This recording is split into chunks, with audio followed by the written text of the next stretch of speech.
Hello, everyone. It's Cate Stillman with the Thrive with Cate podcast, and I'm absolutely thrilled, honored, and delighted to be here with Mother Maya Tiwari, recent author of I Am Shakti. My first Ayurveda book was by Maya, A Life of Balance, which I got out of the library in Jackson Hole, Wyoming in 1997. I couldn't believe they had a book on Ayurveda, and I got the book out of the library and I held on to it. It was overdue like 3 times. And it was my first book that I read. And I got just a hit of Shakti from Maya through that book that really pulled me forward on my lifelong journey with Ayurveda. We used her other books, The Path of Practice and Women's Power to Heal, in Living Ayurveda course for over a decade. I was also authored Living Ahimsa Diet and Ayurveda Secrets of Healing. And what I just want to, as we're diving into this conversation about I Am Shakti, what really struck me, and I haven't finished the book yet, what really struck me about my path and Maya's path is that we're both ending up in the taboo. We're both ending up in primal wisdom. We're both ending up in very deep ancestral healing. And I think a lot of what Maya and I are talking about is less popular than the sort of like shiny, happy, sexy Ayurveda. And so that said, welcome to the podcast, Maya. Thank you, Cate. What a beautiful and loving kinship we have shared, and an introduction that I feel so humbled by. Cate, the shiny Ayurveda, the woke, new age balm, that publishers look for, that write best-selling books, whatever. It's all well and good. It serves a purpose. Problem here is we now have interstellar massive motherships coming to visit us, which is skewing everything that our arrogant modern science thought they knew about. And we need to just know that there's nothing to fear here. I see this as a recalibration of our intelligence in terms of buddhi, which is higher intelligence, intuitive, whatever. I Am Shakti is really, the timing couldn't have been better with what I'm saying, because it breaks so many taboos in terms of our power as wisdom, not really understood. We've been looking at women's liberation for many, many decades now, in fact, but this is not about women's liberation. It is about understanding we already have that power within us, that freedom, and how it had been stifled and manipulated and denigrated over not only centuries. According to some of the records I'm reading now, more than 300,000 years. I have no idea where humanity came from. But we have drawn now the attention of the cosmic law, which in Vedanta and Vedas have always said there is so much of what is happening and playing out in our hemisphere and atmosphere and airspace today has basically been discussed and described in length by the rishis, but we shan't get to that point. I love for you to help me narrow this down to where the listeners, or wonderful women in particular, can take something away from here that help them to heal the present chaos, crisis, dysfunction, and questions that need to be answered, or the right questions that need to be asked. Yeah. So when I look at, from the outside, at your life, because we've been in touch for decades, like really, and that's yes, incredible. I'm 52, and now, it's like now I'm in the middle. Oh my God, 52, you're so young, I forgot your age. Yes, go ahead. Yeah. But your experiences have been very mature. I got a jump start early, I'd say, in Dharma as a teenager, and that's been the through line for me, and surrendering to Dharma has been the constant principle of my life, and it's been interesting. When I look at your life around the initial publishing and being in the world, and then retreating and going into monastic life and coming out and to public service, and I see this spanda, or this pulsation, it's something that I've held. Like, as you've gone into more of a monastic phase, I've always felt your energy in there, like in the womb of creation, in the womb of Shakti. And what I know for me and my own need to rejuvenate and deeply recharge from being very out, and then I know so many modern women have a very hard time finding their way into their biology, like into their biological Shakti, into their deep darkness. And I'll just, like, for what we're doing right now in Club Thrive, in the solstices, I'm using Mesopotamian mythology around night or Nyx or names or not further names of the same principle of this principle of night, this principle of night as the daughter of chaos, and chaos not as chaotic, but chaos as the primordial potential energy, the universal energy, the deep Shakti, right? And it's the feminine. It's in a feminine principle, whether it's in the Vedic system or the Mesopotamian system, which later became Greco-Roman. We have this principle of this divine, cosmic, feminine energy that's formless, that holds our pure potentiality, and we need to find our way back through the darkness into her. And that is a retreating. It's the inward mountains, the inward evolutions, those womb-like creative potential. And yet the role of women is often in service of the family and the community. And many women are working outside of the home and in service to family and community. And they're like, how do I find my way? Yes, it then becomes just another practice to add into an already overloaded, overwrought time, which we can't do. And I think before we can actually enter the inner space, the way out is through in. Before we can do that, before I have been able to do it, even in my own intelligent life, I had the path through. You mentioned my years in 20 years long service as a Swamini, as a monk, as a Vedic monk, in that holy space. I think I spent most of my time out in the world, traveling the world with very little inner retrieve in those years, which appeared to have been the dung years.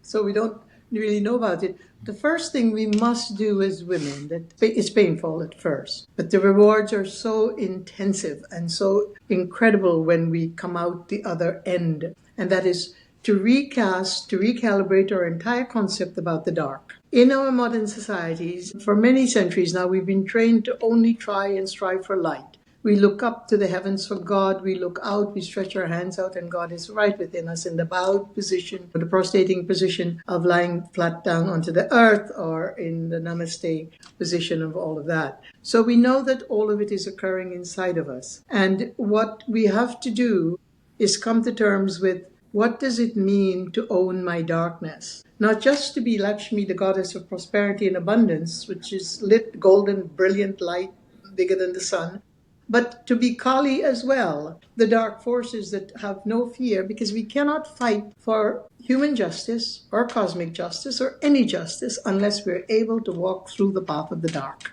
And that is the part of the Shakti that make a woman the most powerful possible species on Mother Earth. We don't know about the other planets. I'm sure there is much more intelligence, as we are beginning to see. But right now, we have to accept what is dark, which means our entire ancestral history, the vasanas, the tendencies that we keep reliving. They're in our DNA, the spectrum of our tissues, our cellular memory. And so our reactions are tied to everything in the ancestral vasana. Vasana, of course, means our tendencies, what we've acquired. So as we desire to go in, let's talk a little bit about the calling. The going in, yeah.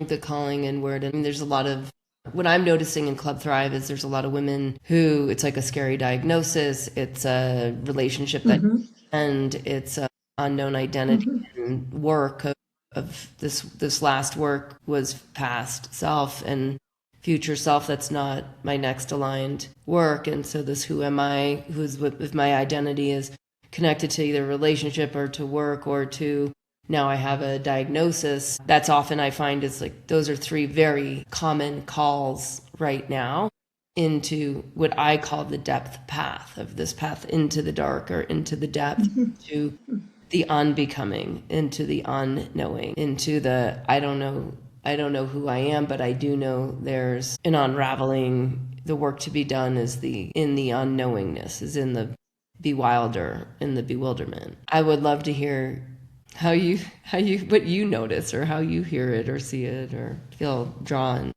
Yes, okay. So there are certain things we know that with one breath one incredible breath and a sankalpa, an intention, drawing in the golden light, just being open right now to whatever our partners and the rest of the cosmos is trying to calibrate us into a deeper awareness. To just know that that awareness is not formed from harsh work. It's not formed from the blood, sweat, and tears of what we do. It comes naturally within the universe to us when we are open and understanding that the intention is to bring this energy in. And now more than ever, we need to appreciate that this is not a practice that requires a great deal of effort.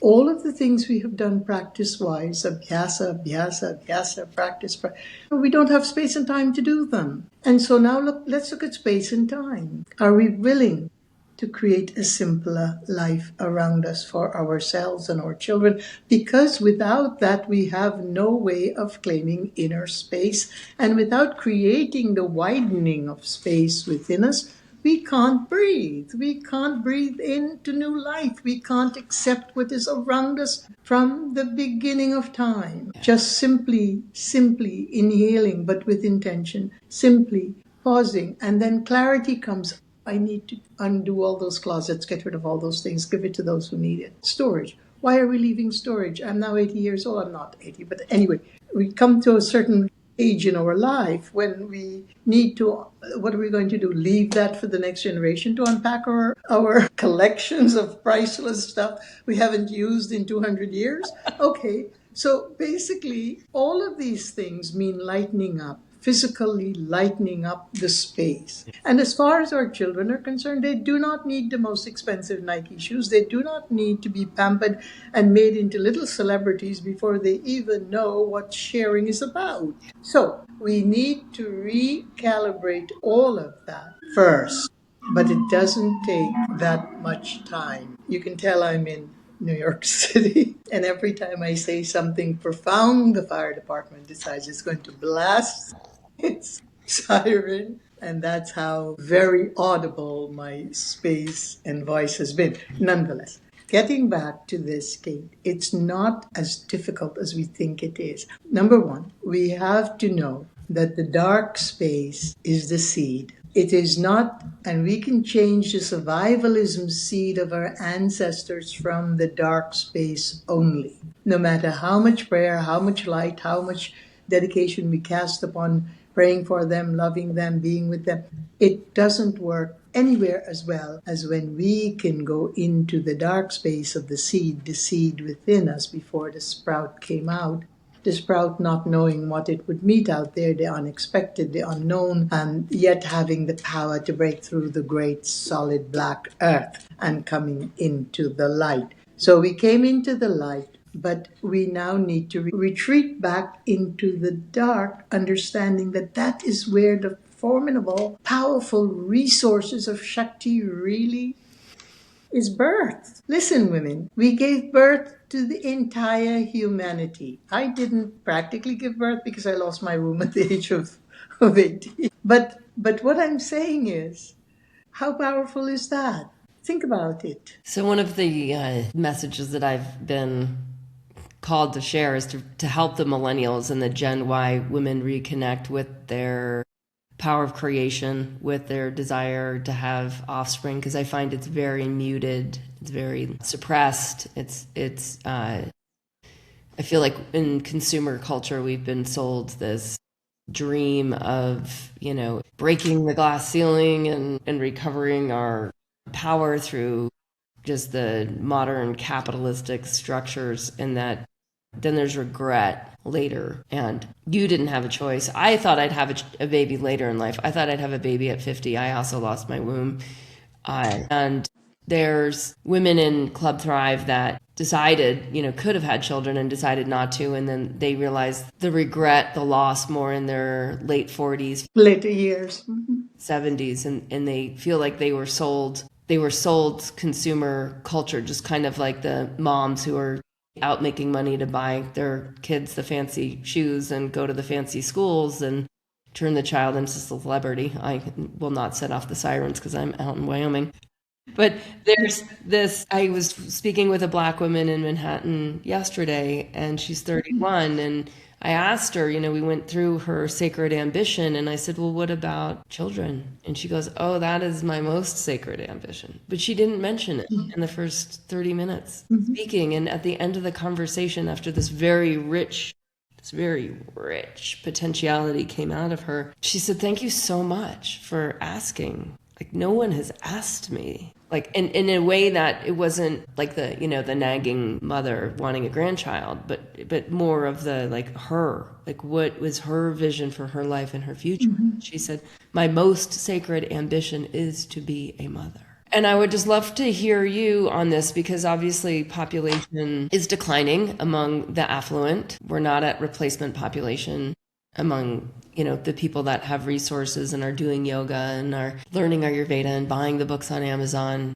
They're often just more into themselves and more into their consumer potential. So I'm just curious what you want to say. About motherhood, I think it is the intrinsic right of every woman. We were given the Garbha, which in the cosmos is called Hiranya Garbha, the golden egg, that incredible space from which the entire universe was birthed. And we have it in its microcosmic state, but nonetheless as powerful within our bodies, not for an idle reason. And certainly to understand that that is an intrinsic, progressive power within a woman that she cannot resist. It's there, whether, as you said, subconsciously, consciously, or not aware, or whatever, it is there. And there we need a re-education as well as to the best ways to. In one of my first books, in Secrets of Healing, I talk about the timing of cohabilitation in order to produce what it is we need to bring into the world. The sankalpa, the intention of which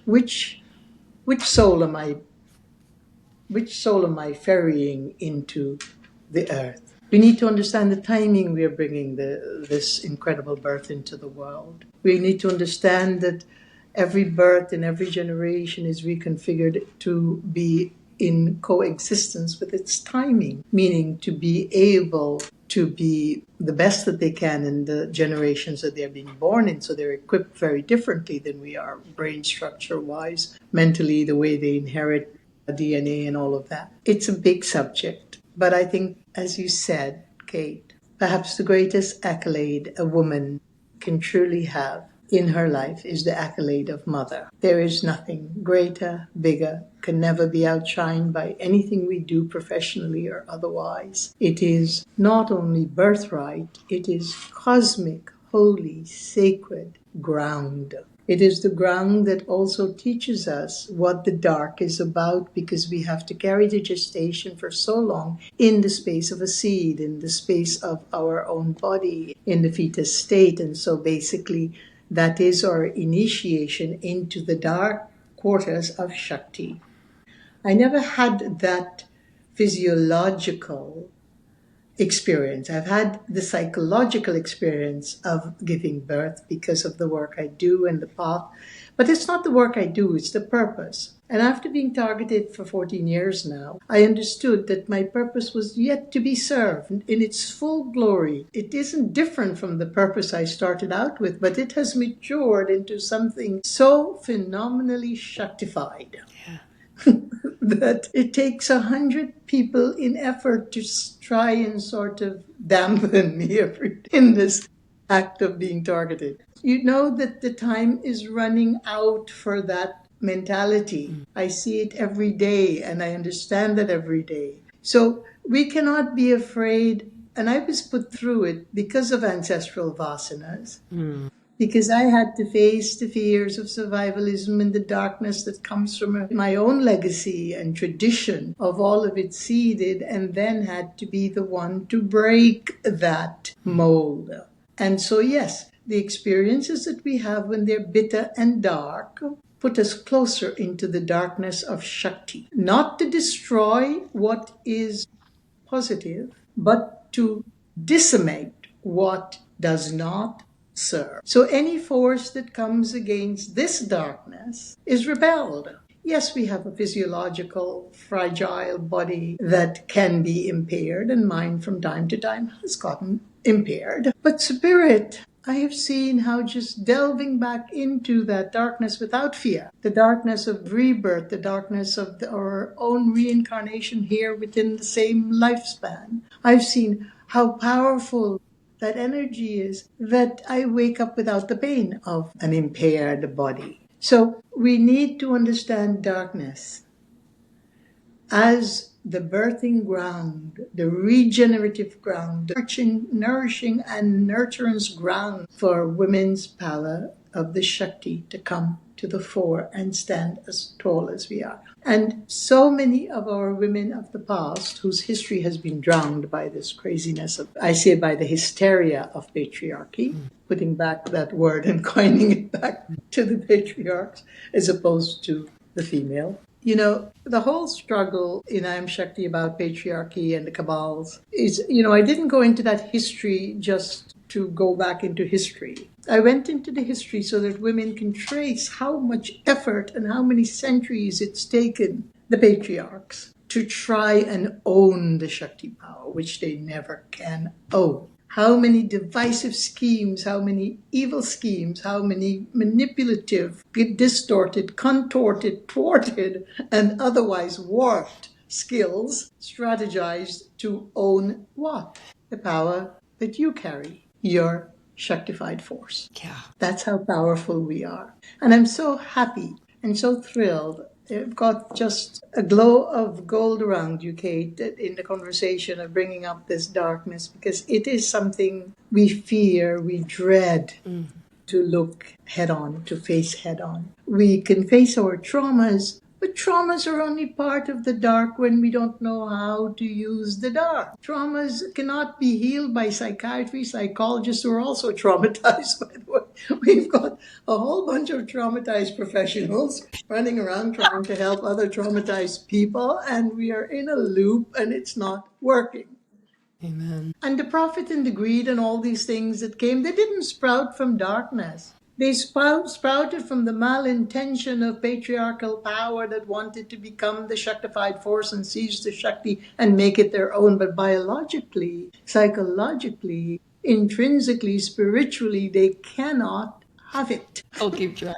Because they're not formatted that way. In fact, they lost their own grand beauty, their own grand power as the Shiva force, the masculine primordial force of the universe represented by the glorious, gorgeous, exquisite Shiva. They miss their own incredible gift by trying to erase the gift from the feminine and owning it themselves. The hypocrisy of it all. And so, anyway, this is getting a little too deep. So let's get back. It is and it isn't. I just gotta share my last week. My life is. I feel like when we go and when we're able to dissolve into go through the gateways of fear. I love the mythology of Inanna, another Mesopotamian, right? Where it's the process of unbecoming in order to be with her sister in hell, her sister of darkness, the queen of the underworld. In this disrobing and this taking the makeup off the eyes that enabled her to have power, and just taking off the crown and taking off the jewels, the lapis jewels, and this becoming our raw, our naked selves is the way in, and in those, the fear of those letting go of those gateways, the 7 gateways. In my journey, it was definitely the cancer, that in the post-cancer and the pressure of the patriarchy showing up in the modern medical system, as the doctors threatening with the chemo and the radiation, not listening at all, and just having to find my own power, my own way through the dissolutions of knowingness into unknowingness, and having some inkling that this all was necessary for the second half of my life. This was the path, that I was walking the Dharma through this.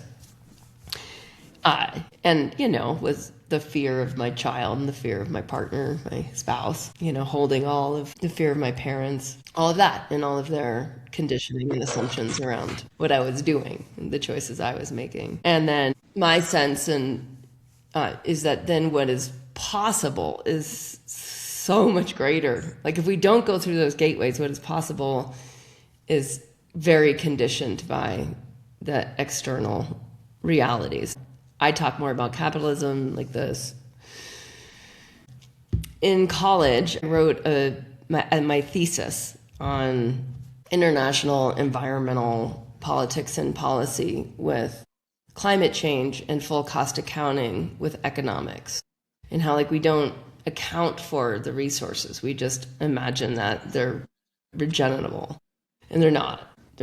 And thus this disconnect from the great Mother Earth. So last week I was in Riverton, Wyoming at Central Wyoming College, which is right outside of the Wind River Reservation, one of the larger reservations in the West, in Wyoming. And this college was placed there to help the Native Americans, the first peoples of that reservation, interface with modern culture, right? And become educated, I'll air quote that. And so I was in this program called the Goldman Sachs 10,000 Small Business, which is patriarchy and capitalism to the hilt. Yes, I wondered about that while you were there, but go ahead. Yeah, I'll keep going. So I'm in this program, the Goldman's. I'm finishing this program, which is teaching small businesses how to be bankable. I'll air quote that again.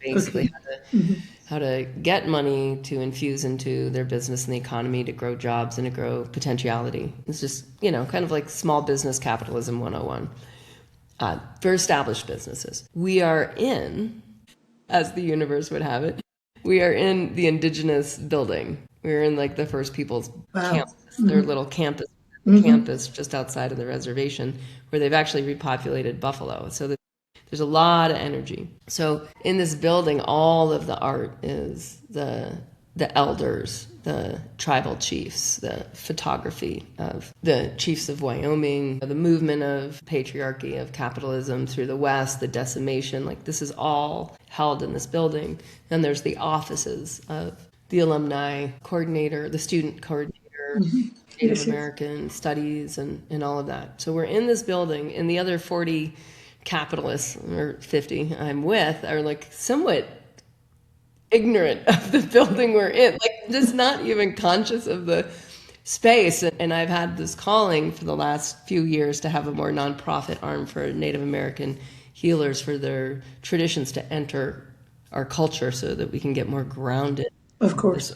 Yes. Integrated. And I work with wellness pros from all over the world on business, on capitalism, on like how, like we do need to buy food, most of us, etc. And so this woman gives this talk, this Native American woman from the Wind River Development Fund, and her job is to get some of the money from the grants in Wyoming. Wyoming is a very wealthy state from oil and gas and has a very small population and is experiencing population exodus.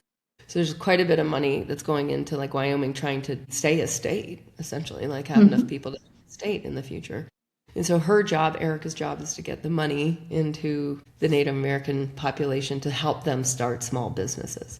So I was speaking with her after she gave a little talk and was introducing the Wind River Development Fund. And I told her this dharma that I have and just asking who I need to talk to next. And she points up, like right where we're standing, she points up at one of the photos of these chiefs and elders, and she goes, "That is my grandfather." And under his plaque, his name is Runs Medicine. And I'm like, that sounds about it.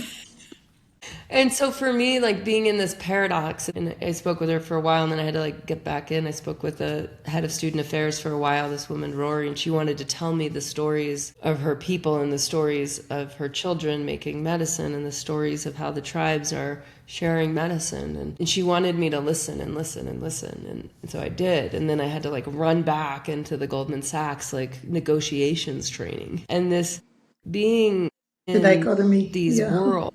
Right. And that's so much what I have found in the paradox is like the paradox of the cosmic energy that comes through me. It brings me into these realities where like in the Ayurvedic tradition that I was trained in was I found very patriarchal. And by the time I wrote Primal Habits, it was like, this is the real Ayurveda. This is like what's behind all of these mantras, all of these sophistications of culture.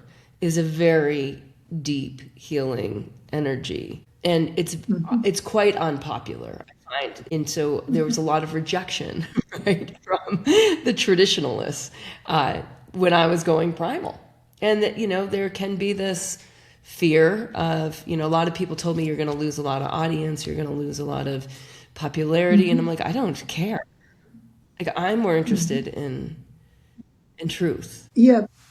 Either, I want you to talk about targeting. I want you to talk about or being targeted, and I want you to talk about the sort of like beyond coincidence and synchronicity realities that have appeared for you walking this path of Shakti.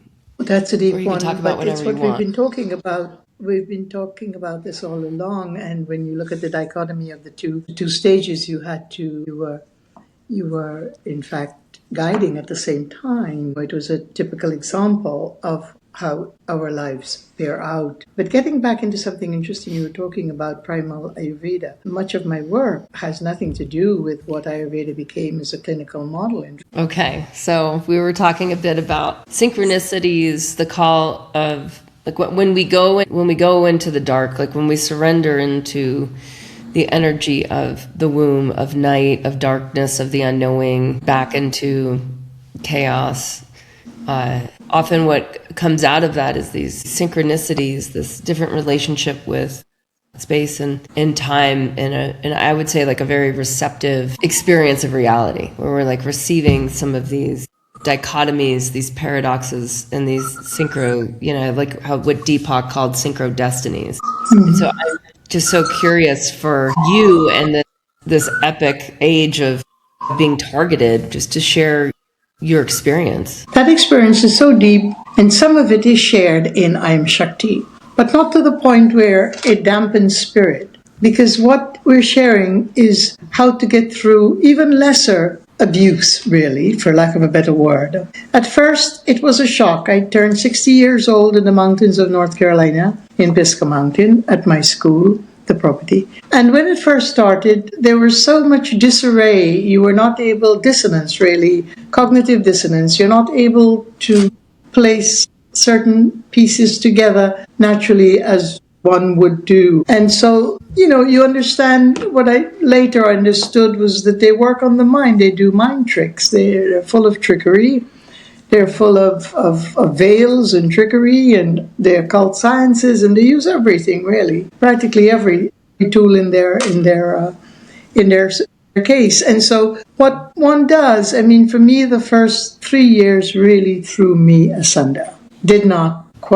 Couldn't really understand. It bade me to do a deeper surrender. I'd always thought I was surrendered to the Mother Universe, to the Divine. But I'm also a very strong-willed person and understood that there was a call for me to surrender more deeply, to put more trust into the divine energies, because I was absolutely not understanding what was going on. And I know I've always had a very sound, very practical, pragmatic way about me, even though there's also artistry and there's also the imaginative and the creative. But the basic foundation, from my own being brought up by an amazing father and two mothers, grown into a very grounded individual, which was so helpful. Of course, my Kapha nature was also extremely helpful, because you can rest when you need to, slow down and stay endlessly under the quilt and have soup in your lap and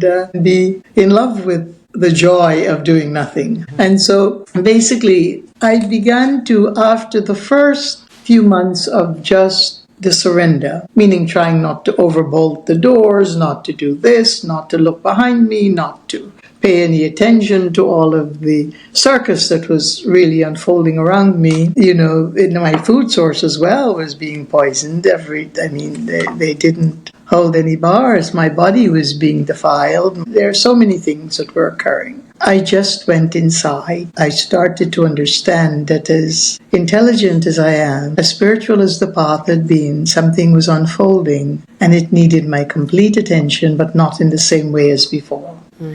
And it was going back into that space of the dark, that vortex, that abyss that we are so afraid to dive into. I didn't have a choice of diving. It dove me in anyway. And there I was and had to negotiate my way through it. And I understood I didn't have a fear of the dark. And I understood that I had a very powerful mind given by ancestors and also the universe. And I also understood that I needed to start understanding the pattern of what was happening.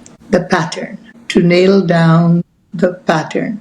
Which by the time I started writing I'm Shakti, which is a decade later, I had the pattern down pat. And it's because I have the pattern down pat, I can help others. Mm-hmm. Not just targeted individuals who are completely ignored and demonized and ignored, cast off in our society. That's a huge number of people in our world that get no attention except being further maligned by the fact that they can tell their story. And so I understood how powerful it was for me to start sharing, not that which people can't digest, but that which those who are at the crossroads right now, like so many of our listeners, so many of our women, so many of our men, so many of our population are at a crossroads, that we need to understand what the principle. So the greatest, simplest answer, we can't call it a solution because it doesn't stop the outer forces from doing what they do, but the answer for ourselves to maintain not only sanity, because that wasn't my goal, was to maintain sanity. I knew I was sane. I'm a completely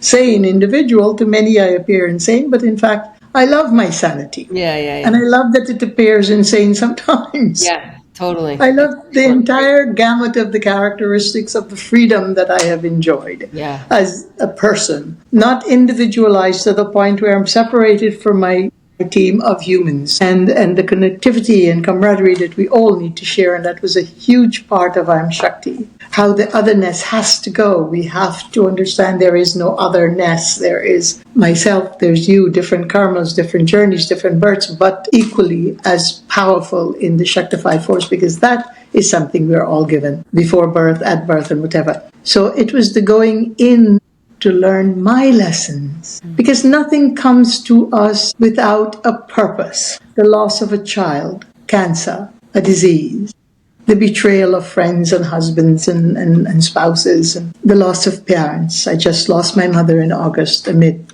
a great deal of my moving back to New York City, and that was another eye-opening part of the Shaktified force, a woman who was so powerful in her own amazing Shakti that never even finished high school in terms of academic education, and yet one of the most intuitive, brilliant, nurturing and caring individual. And it came at the point where I am now 14 years later at the point of discovering still lessons from the ancestral bank, but I have honed it down to what the lesson is truly about. The complete surrender. People like myself cannot do the work that we do, Cate. People like yourself cannot do the work that you do without walking the journey, without emptying the vasanas, the tendencies of ancestors that have formatted our behavior, that have calibrated who we are at deeper levels than we ever knew existed. And so it's a recalibration.